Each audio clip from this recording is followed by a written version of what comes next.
I think the moment people listen to this, and the nature of the people we work with, the top performing people, very confident, they've always won at everything they've ever done in their life, they're great at school, they won at sports day, they're football team captain, all that stuff, brilliant at pub quizzes, whatever.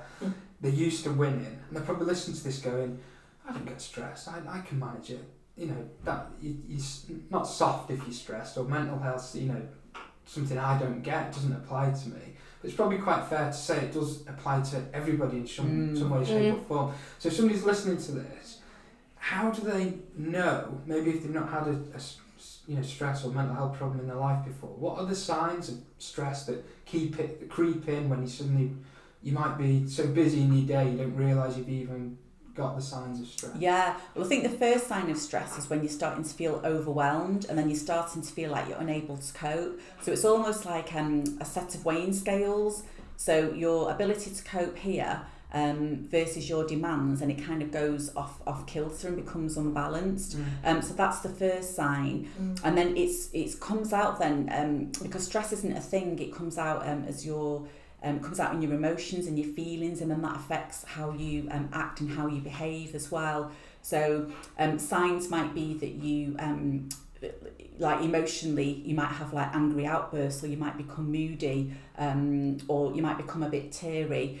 Then you might at work, you're not focused enough on your work, you might start to procrastinate, you can't make decisions, so it can kind of come out in those behaviours. Maybe you're going home having a glass of wine, and then that one glass of wine's not hitting the mark, and then you might start having 2 every night. So it comes out in that way in your habits as well. Maybe you're not sleeping well, that's another sign. And then it starts coming out in physical ailments as well. So if you're starting to feel anxious, you'll get knots in your stomach. You're not breathing properly because you are feeling anxious, so then you're not getting enough oxygen going around the brain and the body, and you start to feel a bit tired and what I call woolly mind, where you can't quite think straight.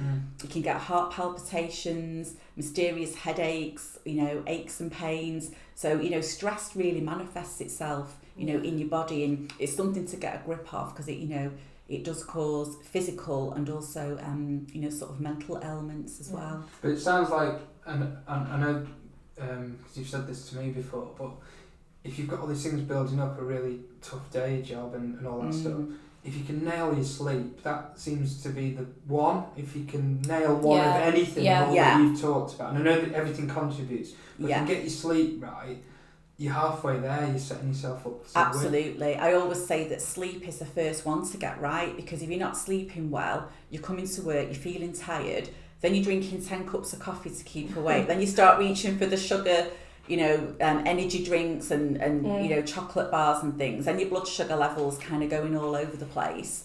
And then you're too tired to exercise. So it's kind of a vicious circle. Right. So I'd say sleep is the key one to get right. But I think with all of this, you've got to be self-aware, and the main thing is to develop self-awareness. So I always say, because every day is going to be different. You can come into work, you're feeling fantastic, you might get a complaint from your client, you might bump your car, and then all of a sudden your day's on a downward slide. So things can change very quickly.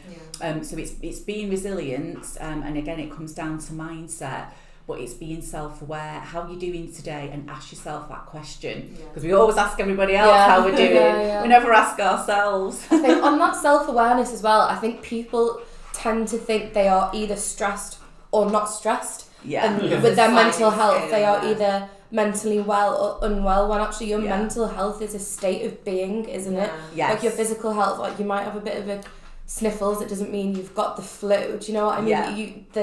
It's shades of grey, and you can have a couple of symptoms, and it's keeping track of where you are on that scale, isn't it? You're not one or the other. And it's also being kind to yourself, because it's okay if you don't feel okay. That's fine. And I always say to yourself, tomorrow's a new day. If you've had a really bad day, just write it off. Have a good night's sleep, and tomorrow's a new day.